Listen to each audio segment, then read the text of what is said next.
तो दोस्तों अभी 9:15 बज गए हैं और हमारा गेम हो गया ख़त्म। और 7 बजे हम लोगों ने खेलना स्टार्ट किया था। मोबाइल मेरा साइड में रखा हुआ था और मैंने देखा अभी 9:15 बज गए और बीवी की 4 बार कॉल आ चुकी हैं। तो एक बात याद आई कि जैसे बचपन में मम्मी आवाज़ लगाती थी ना, खेलते खेलते टाइम का पता नहीं चलता था और मम्मी आवाज़ लगाती फिर डांट के बुलाती थी कि देख 9 बज गए रात के, अभी तक कहाँ था। अब वही हाल बीवी का हो रखा है। बात वो है कि वो डांट तो नहीं लगा सकती बट फिर भी वो कॉल करके बोलती है अरे 9:15 हो गए, घर तो आ जाओ। गाइस मेरे डैडी की मम्मी तो डांट लगाती थी, मेरी मम्मी तो मेरे डैडी से पूछ लीजिए क्या कर देती थी। इसकी मम्मी तो इसके जूते लगाती थी खूब। तो देखो एक चीज़ मैं आप लोगों के साथ शेयर करूँगा कि सब जानते हैं तो कि फ़िज़िकल एक्सरसाइज कितनी ज़रूरी है और 40 की उम्र के बाद ना हेल्थ जो है बहुत बड़ा चैलेंज बन जाती है। मेरा एक्सपीरियंस ये कहता है कि एक्सरसाइज करने का सबसे अच्छा तरीका है कि खेला जाए, क्योंकि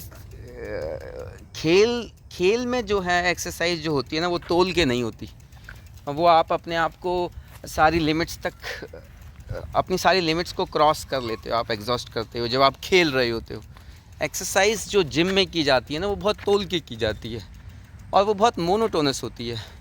तो उसके साथ कंसिस्टेंसी बहुत से लोग कर लेते हैं, उसके साथ कंसिस्टेंसी मुझे लगता है कि उसके साथ कंसिस्टेंसी मेंटेन करना बड़ा मुश्किल है। तो ज़रूरी है कि किसी खेल और किसी एक खेल नहीं, बहुत सारे खेल खेलने चाहिए। बैडमिंटन खेलो, बास्केटबॉल खेलो, फुटबॉल खेलो, लॉन टेनिस खेलो, सभी खेल खेलने चाहिए क्योंकि सभी गेम्स में कोई ना कोई मसल्स यूज़ होती हैं। तो अलग अलग मसल्स को आपको स्ट्रेंथन करने का मौका मिलता है जब आप खेलते हैं। तो छुपम छुपाई खेल लो, तो ज़रूर खेल जो है पूगम खेलो, ऐसा है जैसे पेंटिंग में रंग होते हैं ना, वैसे ही जीवन में खेल हैं। तो जीवन में से अगर रंग ख़त्म नहीं करने हैं तो खेल ख़त्म नहीं होने चाहिए। तो खेलना बहुत ज़रूरी है। खेला कीजिए, आप सब भी बच्चों के साथ टाइम निकाल करके खेला कीजिए। और अगर आप टाइम निकालेंगे खेलने का तो आपकी काम में एफिशिएंसी बढ़ जाएगी इससे। जो लोग ये बोलते हैं कि वर्क प्रेशर बहुत ज़्यादा है इसलिए टाइम नहीं है खेलने का, तो मैं इनको यही कहूँगा कि आप अगर खेल को टाइम दोगे तो जितना टाइम आपसे खेल लेगा वो उससे ज़्यादा टाइम आपको वापस देगा। कैसे देगा वापस? कि आपकी एफिशिएंसी बढ़ जाएगी। एफिशिएंसी बढ़ जाएगी तो उतने टाइम में आप ज़्यादा काम कर पाएंगे। समझे गाइस? खेलने की ज़रूरत उन्हीं लोगों को है जिन्होंने बड़े आराम की नौकरियां ली हुई हैं, है ना, या फिर जिनके बिज़नेस अच्छे हैं, तो उनको खेलने की ज़रूरत है। और उनके लिए ये पॉसिबल भी है कि वो टाइम निकालें और उनको निकालना चाहिए। उनको अपने बिज़नेस को, अपनी जॉब को इतना कॉम्प्रोमाइज़ कराना चाहिए। तो हम अपने साइकिलों पे, दोनों अपने अपने साइकिल पे चल दिए, है ना। चला लो। और गाइस मेरे पापा बहुत लेट कर देते हैं आप लोगों के चक्कर में, डेली का हो गया है। हाँ डेली का। मैं अब तो वीडियोस बहुत कम डालता हूँ।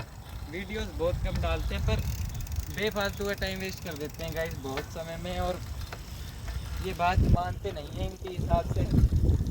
शरीर को जितना दर्द दो उतना बढ़िया बनेगा, चाहे चक्कू मार लो शरीर में 10 एक। जी नहीं, आप ऐसा मैं चक्कू मारने की बात नहीं करता हूँ। दर्द देने के 2 तरीके होते हैं, एक तो the pain which make your body, एक the pain which break your body. I am not talking about you to give a pain to break your body.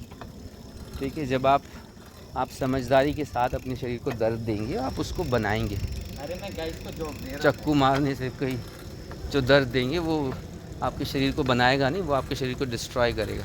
ये देखो गाइस बच्चे खेल रहे हैं। वाह, अच्छा म्यूज़िक चल रहा है, पार्टी चल रही है। आज सैटरडे नाइट है। सैटरडे नाइट हम लोगों ने अपना सैटरडे, तुमने देख ही लिया कैसा बनाया है। बड़ा मज़ा आया यार, बहुत मज़ा आया। कल भी ऐसा ही था, फ्राइडे नाइट भी हमारी ऐसे ही गई थी। और ज़्यादातर मेरी कोशिश ये रहती है कि ज़्यादातर शाम ऐसी ही बीते। भगवान की दया से प्रोफेशन ऐसा है